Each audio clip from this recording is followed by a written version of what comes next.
അസ്സലാമലൈക്കും dear friends. ഇന്നത്തെ നമ്മുടെ സ്പെഷ്യൽ നിങ്ങൾ ആരും ഇതുവരെയും ട്രൈ ചെയ്ത് നോക്കിയിട്ടില്ലാത്ത ഒരു അടിപൊളി വെറൈറ്റി റെസിപ്പിയാണ്. നമ്മുടെ ഈ വീഡിയോ കണ്ടുകൊണ്ടിരിക്കുന്ന സമയത്ത് നിങ്ങൾക്ക് ഇഷ്ടപ്പെടുകയാണെങ്കിൽ ഒന്ന് ലൈക്ക് ചെയ്തേക്കണേ. അതുപോലെ തന്നെ നമ്മുടെ ഈ ചാനൽ ആദ്യമായിട്ട് കാണുന്നവരും ഇതുവരെയും സബ്സ്ക്രൈബ് ചെയ്യാത്തവരും പ്ലീസ് ഒന്ന് സബ്സ്ക്രൈബ് ചെയ്തേക്കണേ. ഞാനിടുന്ന വീഡിയോസ് ഉടനടി കിട്ടുന്നതിനായി സബ്സ്ക്രൈബ് ബട്ടന്റെ തൊട്ടടുത്ത് കാണുന്ന ബെല്ലൈക്കൺ കൂടി ക്ലിക്ക് ചെയ്തിട്ട് ഓൾ എന്ന ഓപ്ഷൻ എനേബിൾ ചെയ്യാനും മറക്കല്ലേ.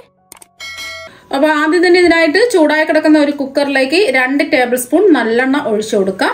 നല്ലെണ്ണ ഒഴിച്ചു കൊടുത്തിട്ടുള്ളത് കുറച്ച് ദിവസം കേടുകൂടാതെ ഇരിക്കുന്നതിന് വേണ്ടിയിട്ടാണ് നല്ലെണ്ണ ഒഴിച്ചു കൊടുത്തിട്ടുള്ളത്. നിങ്ങളിത് കുറച്ച് ക്വാണ്ടിറ്റിയിലാണ് ഇത് തയ്യാറാക്കുകയാണെന്നുണ്ടെങ്കിൽ നമുക്ക് വെളിച്ചെണ്ണ ചേർത്ത് തയ്യാറാക്കാവുന്നതാണ്. അപ്പോൾ കുറച്ച് ദിവസം കുറച്ചധികം തയ്യാറാക്കുകയാണെന്നുണ്ടെങ്കിൽ നല്ലെണ്ണയിൽ ചെയ്തിട്ടെടുക്കുമ്പോൾ കേടുകൂടാതിരിക്കുന്നതിന് വേണ്ടിയിട്ടാണ് നല്ലെണ്ണ എടുത്തിട്ടുള്ളത്. അപ്പം നല്ലെണ്ണ ഒന്ന് ചൂടായിട്ടുണ്ട്. ഇതിലേക്ക് ഒരു 20 അല്ലി വെളുത്തുള്ളി ചേർക്കാം. അതുപോലെ തന്നെ കുറച്ച് കറിവേപ്പിലയും കൂടി ചേർത്ത് കൊടുക്കാം. ഇനി ഇതിലേക്ക് നമ്മൾ ചേർത്ത് കൊടുക്കുന്നത് തൊലി കളഞ്ഞ് കഴുകി വൃത്തിയാക്കിയെടുത്ത 1/2 കിലോ ചെറിയ ഉള്ളിയാണ്.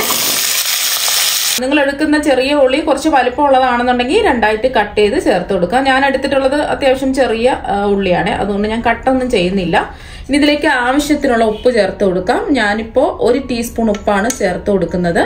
അപ്പോൾ ലാസ്റ്റിൽ നമുക്ക് നോക്കിയിട്ട് വേണമെന്നുണ്ടെങ്കിൽ ഉപ്പ് കുറവ് ഉണ്ടെന്നുണ്ടെങ്കിൽ ചേർത്ത് കൊടുത്താൽ മതി. ഇനി ഇതൊന്ന് ഇളക്കി കൊടുത്ത് ഈ ഉള്ളിയെല്ലാം ഒന്ന് വാടി വരണം, അതുവരെയും ഒന്ന് ഇളക്കി കൊടുക്കാം.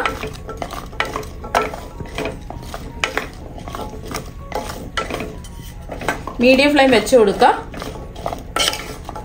ചെറിയുള്ളി ദിവസവും കഴിക്കുന്നത് ഒരുപാട് നല്ലതാണ്. ചുവന്ന ഉള്ളിയിൽ ആന്റി ഓക്സിഡന്റ് ധാരാളം അടങ്ങിയിട്ടുണ്ട്. അതുകൊണ്ട് തന്നെ ഹൃദയത്തിന്റെ ആരോഗ്യത്തിനും എല്ലുകൾക്കും പല്ലുകൾക്കും ഒക്കെ ഒരുപാട് നല്ലതാണ് ഈ ചുവന്ന ഉള്ളി ദിവസവും കഴിക്കുന്നത്. കൊളസ്ട്രോൾ കുറയുന്നതിനും അതുപോലെ തന്നെ ഷുഗർ കുറയുന്നതിനൊക്കെ ഒരുപാട് നല്ലതാണ്. ചെറിയ ഉള്ളി നമ്മൾ സവാളയെക്കാളും കുറച്ചും കൂടെ ടേസ്റ്റും അതുപോലെ തന്നെ ഗുണത്തിനും മുന്നിലാണ് നിൽക്കുന്നത്. ഉദാഹരണത്തിനായിട്ട് നമ്മൾ ഓംലെറ്റ് ഒന്ന് തയ്യാറാക്കി നോക്കുക. ആദ്യം സവാള ഇട്ടിട്ട് ഓംലെറ്റ് തയ്യാറാക്കി നോക്കുക. രണ്ടാമത് നിങ്ങൾ ചെറിയ ഉള്ളി ഇട്ടിട്ട് ഓംലെറ്റ് തയ്യാറാക്കി നോക്കുക. അപ്പോൾ നമുക്കറിയാൻ പറ്റും ഏതിനാണ് ടേസ്റ്റ് കൂടുതലെന്ന്.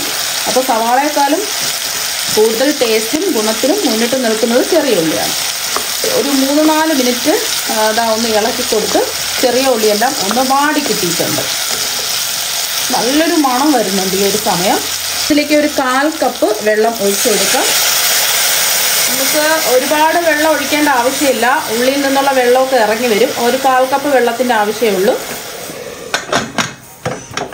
അപ്പം നമ്മൾ കുക്കർ മൂടി വെച്ചതിന് ശേഷം മീഡിയം ടു ഹൈ ഫ്ലെയിമിൽ ഒരു 2 വിസിൽ കേൾക്കുന്നത് വരെ ഇതൊന്ന് വേവിച്ചിട്ടെടുക്കാം. ഇപ്പം 2 വിസിൽ കേട്ടതിന് ശേഷം ഫ്ലെയിം ഓഫാക്കി ഇതിന്റെ ആവി മുഴുവനും പോയിട്ടുണ്ട്. നമുക്ക് തുറന്ന് നോക്കാം. കണ്ടിലെ ഉള്ളിയൊക്കെ നല്ല സോഫ്റ്റ് ആയിട്ട് വെന്ത് കിട്ടിയിട്ടുണ്ട്. ഇപ്പം മുഴുവനല്ലേ ഇത് കിടക്കുന്നത്. ചെറുതായിട്ട് ഇതൊന്ന് ഉടച്ചു കൊടുക്കാം. ചെറിയ ചെറിയ കഷ്ണങ്ങളായിട്ട് കിടക്കണം. ഒരുപാടങ്ങ് ഉടച്ച് പേസ്റ്റ് പരുവത്തിനാക്കരുത്. ഇതുപോലെ പ്രസ് ചെയ്ത് ചെറിയ ചെറിയ കഷ്ണങ്ങളായിട്ട് ഒന്ന് ഉടച്ചെടുക്കാം.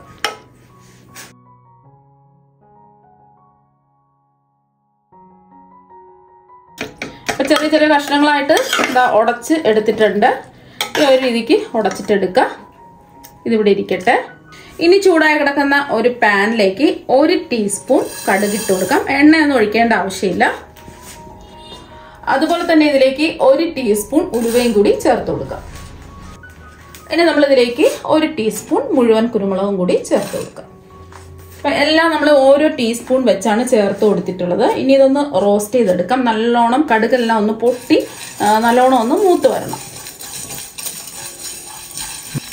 ഇപ്പൊ കടുകെല്ലാം പൊട്ടി ഉലുവെല്ലാം നല്ല മൂത്ത് നല്ലൊരു മണം വരുന്നുണ്ട്. ഈ ഒരു സമയം നമുക്ക് ഫ്ലെയിം ഓഫ് ആക്കാം. ഫ്ലെയിം ഓഫാക്കിയതിന് ശേഷം നമുക്ക് ഇത് ചൂട് നല്ലതുപോലെ മാറണം. ചൂട് മാറിയതിന് ശേഷം മിക്സിയുടെ ചെറിയ ജാറിലിട്ടിട്ട് നല്ല പൗഡർ പരുവത്തിന് ഇതൊന്ന് പൊടിച്ചെടുക്കണം. ചൂടായി കിടക്കുന്ന ഒരു കടായിലേക്ക് ഒരു 3 ടേബിൾ സ്പൂൺ നല്ലെണ്ണ ഒഴിച്ചു കൊടുക്കാം. നല്ലെണ്ണ എന്ന് പറയുമ്പോൾ എള്ളെണ്ണയാണ്. ആരോഗ്യത്തിനും നല്ലതാണ്, ടേസ്റ്റും കൂടുതലായിരിക്കും. ഒരുപാട് നാൾ നമുക്ക് കേടുകൂടാതെ ഇത് സൂക്ഷിച്ചു വെക്കാനും പറ്റും. അതുകൊണ്ടാണ് നല്ലെണ്ണ എടുത്തിട്ടുള്ളത്. ഞാൻ നേരത്തെ പറഞ്ഞിട്ടുണ്ടായിരുന്നു നമ്മൾ കുറഞ്ഞ ക്വാണ്ടിറ്റിയിലാണ് ചെയ്യുന്നതെങ്കിൽ വെളിച്ചെണ്ണയിൽ ചെയ്തിട്ടെടുത്താൽ മതി. അപ്പോൾ എണ്ണ ഒന്ന് ചൂടാവട്ടെ. നല്ലതുപോലെ എണ്ണ ഒന്ന് ചൂടാവണം. ലോ ടു മീഡിയം ഫ്ലെയിം വെച്ച് കൊടുക്കുക. ഇപ്പൊ നല്ലെണ്ണ നല്ലതുപോലെ ചൂടായിട്ടുണ്ട്. ഇതിലേക്ക് 1 ടീസ്പൂൺ കടുകിട്ട് ഒന്ന് പൊട്ടിച്ചെടുക്കാം.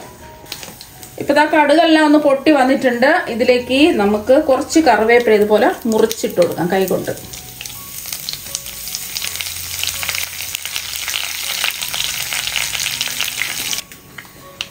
അപ്പോൾ അതാ കറിവേപ്പിലെല്ലാം ഒന്ന് മൂത്ത് വന്നതിന് ശേഷം ഇതിലേക്ക് ഒരു 1/4 ടീസ്പൂൺ മഞ്ഞൾപ്പൊടി ചേർക്കുക. പൊടി ചേർത്ത് കൊടുക്കുന്ന സമയത്ത് ഫ്ലെയിം കുറച്ച് വെച്ച് കൊടുക്കുക. അതുപോലെ തന്നെ ഒരു 1/4 ടീസ്പൂൺ കായപ്പൊടി ചേർക്കുക. ഇനി ഇതിലേക്ക് നമുക്ക് 2 ടേബിൾ സ്പൂൺ മുളക് പൊടി ചേർത്ത് കൊടുക്കാം. ഇത് കാശ്മീരി മുളക് പൊടിയാണ്. സാധാരണ എരിവുള്ള മുളക് പൊടിയാണെന്നുണ്ടെങ്കിൽ 1 ടീസ്പൂണൊക്കെ ചേർത്ത് കൊടുത്താൽ മതി. അപ്പോൾ എരിവ് നോക്കിയിട്ട് മുളക് പൊടി ചേർത്ത് കൊടുക്കുക. അവരവരുടെ എരിവിനനുസരിച്ച് മുളക് പൊടി കൂട്ടിയും കുറച്ചും ഒക്കെ എടുക്കാവുന്നതാണ്. ഈ പൊടിയുടെ പച്ചമണം മാറി കിട്ടുന്നവരെ ഒന്ന് ഇളക്കി കൊടുക്കാം. ഫ്ലെയിം കുറച്ച് വെച്ച് കൊടുക്കുക. പെട്ടെന്ന് തന്നെ പച്ചമണമൊക്കെ മാറി കിട്ടും. നമ്മളിത് ചൂടായി കിടക്കുന്ന എണ്ണയിലല്ലേ ചേർത്ത് കൊടുത്തിട്ടുള്ളത്. അപ്പോൾ അതാ മുളക് പൊടിയൊക്കെ ഒന്ന് മൂത്ത് വന്നിട്ടുണ്ട്. പെട്ടെന്ന് തന്നെ മൂത്ത് കിട്ടും. ഇനി ഇതിലേക്ക് ഉടച്ച് വെച്ച് ഉള്ളി ചേർത്ത് കൊടുക്കാം. ഒന്ന് ഇളക്കി കൊടുക്കുക. ഇത് സവാളയിലും ചെയ്തിട്ടെടുക്കാം. കുറച്ച് ടേസ്റ്റ് കൂടുതൽ ഇതുപോലെ ചെറിയ ഉള്ളിയിൽ റെഡിയാക്കി എടുക്കുമ്പോഴാണ് ടേസ്റ്റ് കൂടുതൽ കിട്ടുന്നത്. അപ്പോൾ ഇതെല്ലാം ഒന്ന് ഇളക്കി യോജിപ്പിച്ചെടുത്തിട്ടുണ്ട്. ഒരു 30 സെക്കൻഡ് ഒന്ന് ഇളക്കി കൊടുക്കാം. ഒരു 30 സെക്കൻഡ് ഇതാ ഒന്ന് ഇളക്കി കൊടുത്തിട്ടുണ്ട്. ഇനി ഇതിലേക്ക് നമ്മൾ ചേർത്ത് കൊടുക്കുന്നത് പുളിവെള്ളമാണ്. ഞാനിപ്പോൾ ഒരു നാരങ്ങ വലിപ്പത്തിലുള്ള പുളി ഒരു 1/2 കപ്പ് വെള്ളത്തിൽ കുറച്ച് സമയം ഇട്ട് വെച്ചതിന് ശേഷം പിഴിഞ്ഞ് അരിച്ചെടുത്തിട്ടുള്ള പുളിവെള്ളമാണ്. ഇളക്കി കൊടുക്കാം. ഫ്ലെയിം കുറച്ച് വെച്ച് കൊടുക്കാം. ഈ ഒരു സമയം ഉപ്പൊക്കെ ഉണ്ടോ എന്നൊന്ന് ചെക്ക് ചെയ്ത് നോക്കാം. ഉപ്പ് നല്ലതുപോലെ തിളച്ച് വന്നിട്ടുണ്ട്. ഉപ്പ് കുറവായത് കൊണ്ട് ഒരു 1/2 ടീസ്പൂൺ ഉപ്പും കൂടെ ചേർത്ത് കൊടുത്തു. ഒന്ന് ഇളക്കി കൊടുക്കാം. ഇളക്കി കൊടുത്തതിന് ശേഷം ഫ്ലെയിം കുറച്ച് വെച്ചിട്ട് മൂടി വെച്ചിട്ട് എണ്ണ തെളിഞ്ഞ് വരുന്നവരെ നമുക്കൊന്ന് ഇത് വേവിച്ചിട്ടെടുക്കാം.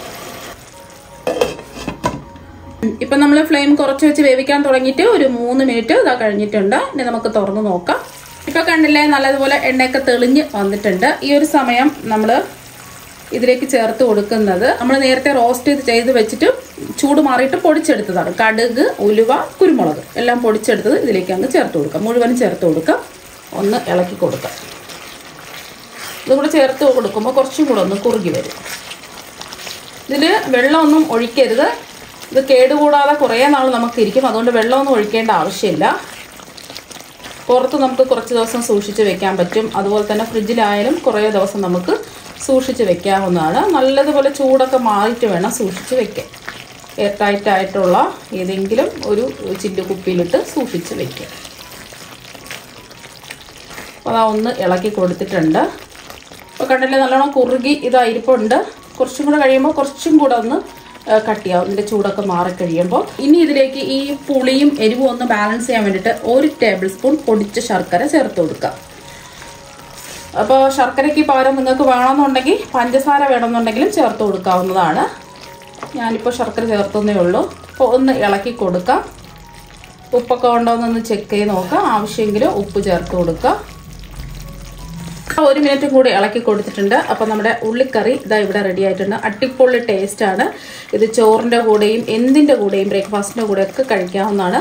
ഇപ്പോൾ ഇത് നല്ല ചൂടല്ലേ, ഇതിൻ്റെ ചൂട് നല്ലതുപോലെ ഒന്ന് മാറട്ടെ. ഇതിന്റെ ചൂടൊക്കെ നല്ലതുപോലെ മാറിയിട്ടുണ്ട്. ഇനി ഒരു പാത്രത്തിലേക്ക് മാറ്റാം. ഇതിന്റെ ചൂട് നല്ലതുപോലെ മാറിയതിന് ശേഷം ഈർപ്പമൊന്നുമില്ലാത്ത എയർ ടൈറ്റ് ആയിട്ടുള്ള ഗ്ലാസ് ജാറിൽ അടച്ചു വെക്കുകയാണെന്നുണ്ടെങ്കിൽ ഒരാഴ്ച വരെ നമുക്ക് പുറത്ത് സൂക്ഷിച്ച് വെക്കാൻ പറ്റും. അത് കഴിഞ്ഞിട്ട് നമുക്ക് ഫ്രിഡ്ജിൽ സൂക്ഷിച്ച് വെക്കാവുന്നതാണ്. എത്ര ദിവസം വേണമെങ്കിലും കേടുകൂടാതെ ഇരിക്കും. അതാണ് ഈ ഉള്ളിക്കറിയുടെ ഒരു പ്രത്യേകത. അപ്പം നമ്മൾ തയ്യാറാക്കിയ ഉള്ളിക്കറിയുടെ പ്രത്യേകത കുറച്ച് നാൾ നമുക്ക് സൂക്ഷിച്ച് വെക്കാൻ പറ്റും. ഇത് നമുക്ക് ദോശ, ഇഡ്ഡലി, ചപ്പാത്തി, പൂരി, അപ്പം, അതുപോലെ തന്നെ ചോറ്, നല്ല ചൂട് ചോറിന്റെ കൂടെയൊക്കെ ബെസ്റ്റ് കോമ്പിനേഷനാണ്. ഈ ഒരു കറി മാത്രം മതി നമുക്ക് ചോറ് കഴിക്കാൻ വേണ്ടിയിട്ട്.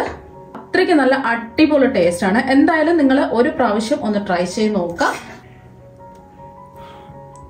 അപ്പോൾ നിങ്ങൾ എന്തായാലും ഒരു പ്രാവശ്യം ഇതുപോലെ ഉള്ളി വെച്ചിട്ടുള്ള കറി തയ്യാറാക്കി നോക്കുക. തീർച്ചയായും നിങ്ങൾക്ക് എല്ലാവർക്കും ഒരുപാട് ഇഷ്ടമാകും. അപ്പോൾ നമുക്ക് മറ്റൊരു വെറൈറ്റി വീഡിയോ ആയിട്ട് വീണ്ടും കാണാം. താങ്ക്